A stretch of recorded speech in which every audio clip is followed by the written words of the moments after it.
Hey dude, how are you man?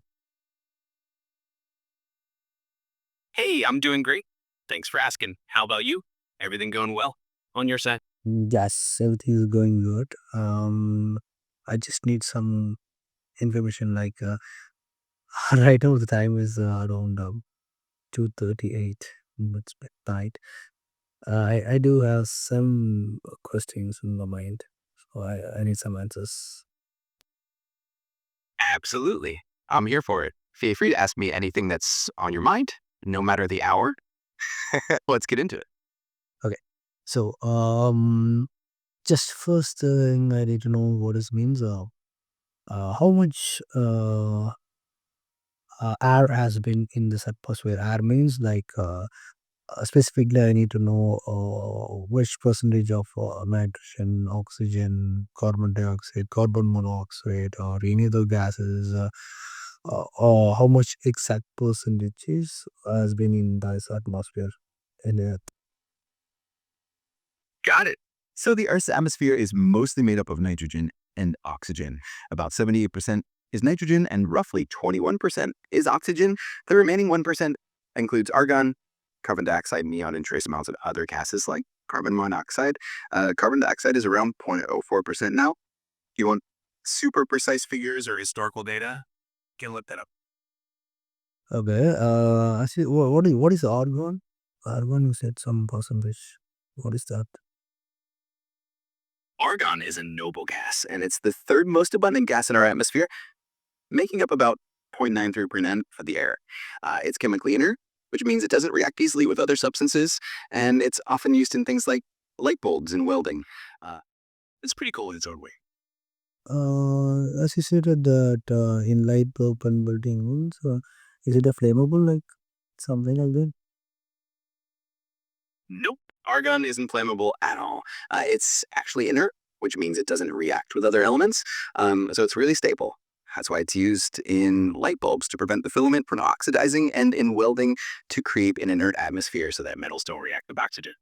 It's pretty handy. Okay, like if we use this gases means it won't be a flammable. It's not flammable. It says it won't be ignite or something like that. That's the thing you were saying, right? Exactly, you've got it. Argon won't catch fire or support combustion because it's inert. So it's really useful in situations where you want to avoid any reaction with the surrounding environment. It's a pretty neat gas to have around. Yeah, I do have another question like what you say about this argon. If it is a non flammable, like it don't catch as fire means in fire extinguisher does they use these things? That's a great question. In fire extinguishers, they typically use gases like carbon dioxide or special chemical agents that can displace oxygen or cool down the fire. Argon isn't usually used by itself in fire extinguishers, but it can be part of an inert gas mixture and specialized fire suppression systems, with those used in data centers. These systems are designed to lower oxygen levels to suppress the fire without damaging equipment. Say, how are they using or argon gases in fire extinguisher or not?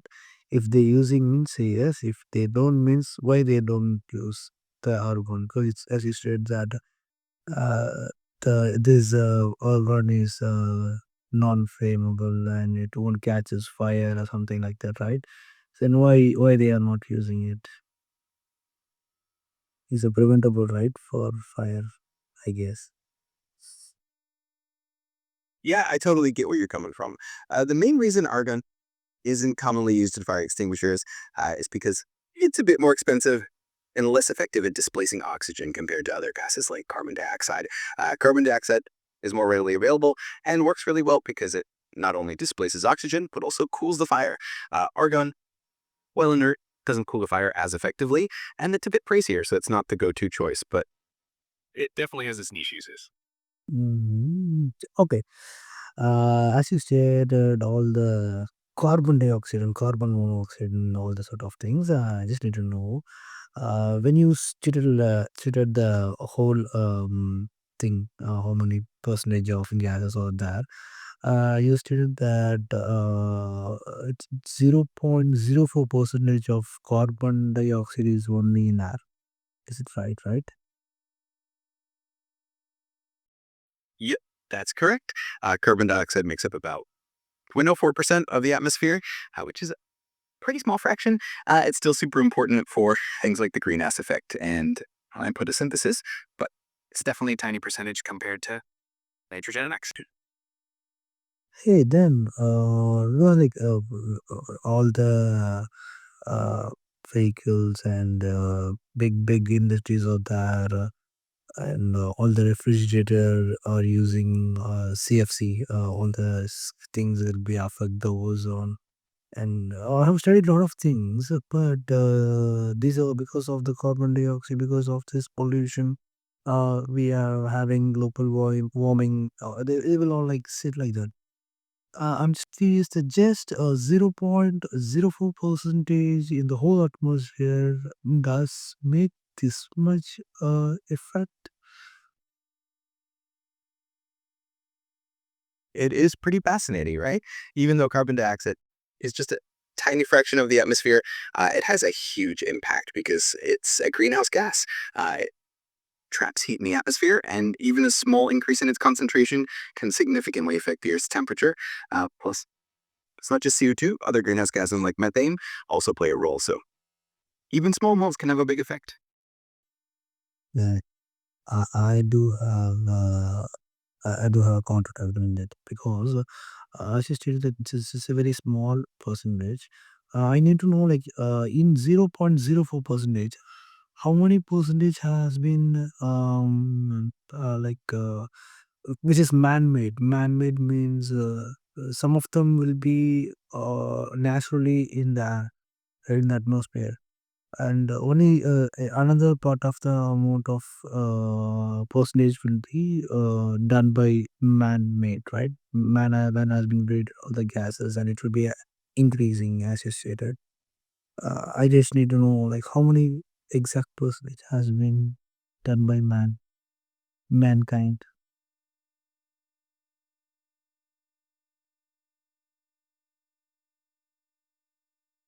You're right to seek clarity. While carbon dioxide is about 0.04% of the atmosphere, human activities have significantly increased its concentration. Before the industrial era, CO2 levels were around 278 parts per million, and now they've risen to over 420 APM. So human activities are responsible for roughly a third of that increase. It really shows how impactful even small percentages can be. Hey, what does mean ppm, and you said that something million or something. I don't get it. Like, just give me the numbers in percentage, as you already said, 0.04. Like that, I need it.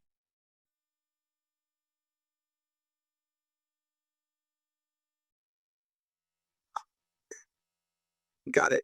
So to put it in percentages, before the Industrial Revolution, carbon dioxide was about 0.028% of the atmosphere.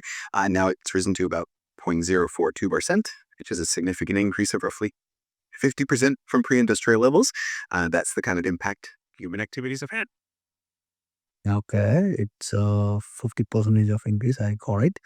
I just need to know that it is even um not even a 0.5 percentage. It's below 0.5% because like it's 0.022 right?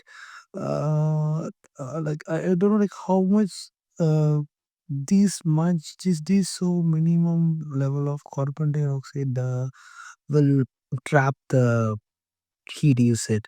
So it is a greenhouse gas, so it can trap the heat. So that's this it's visual this like if a whole world is there, it's as a spherical shape, and if each and every molecules as you stated that about it's around 78 percentage of air has been here in the nitrogen only having 78 percentage in the atmosphere. So from each and every time if a man made has been all the sort of air heat is producing, if just 0.042 percentage of molecules of carbon dioxide is in the air, does it could cover the whole world? Because like the world is so big, it's just 0.042 percentage. Then how it could able to trap the heat which is emits by us, or which is emits by the nature? I love that you're diving into the details. It does seem like such a tiny fraction. Um, but the key is that greenhouse gases, even in small amounts, are incredibly efficient at trapping heat. It's a bit like having a few very powerful absorbers. They don't need to be in large quantities. They just need to be really effective at absorbing infrared radiation. And when you have a global scale, even a small increase in these gases can change the balance of the Earth's energy budget. It's a really cool and complex process. Then explain me. I don't know how is it complex bits. Kindly explain me. I didn't get it. Absolutely. So the way greenhouse gases work is a bit like a blanket around the Earth. Even though they're in tiny amounts, they absorb heat that the Earth radiates out and then re-radiate some of that heat back toward the surface. Um, this process keeps the Earth warmer than it would be if those gases weren't there. Um, the reason it works so well is because they absorb specific wavelengths of heat that are emitted by the Earth, and they don't let it escape back into space. So even a small amount of these gases can have a big effect on the planet's temperature. Alpha how effective they are trapping heat. Okay, as you stated that, it's like a blanket. Okay, let me kindly tell me in just it's a low man language. It's a label language. Okay, because that's how only I can understand. And as you said, it's a blanket. What I'm visualizing means I'm having a blanket of a carbon dioxide. Okay. It couldn't able to cover my whole body. It just covering my toe. Then how it can affect my thing? Like just I will just rephrase it, which is like I do have a blanket of a carbon dioxide. My whole body is like a whole world. Okay.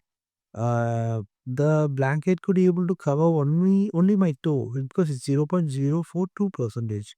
Okay, and my whole body can it will fully emit heats. Okay, like the world, the it will emit heat, right? Then how it will be like it can trap. It couldn't able to cover the whole of my body, as you said it couldn't able to that's my point. It couldn't able to cover the whole world, okay, with that small amount.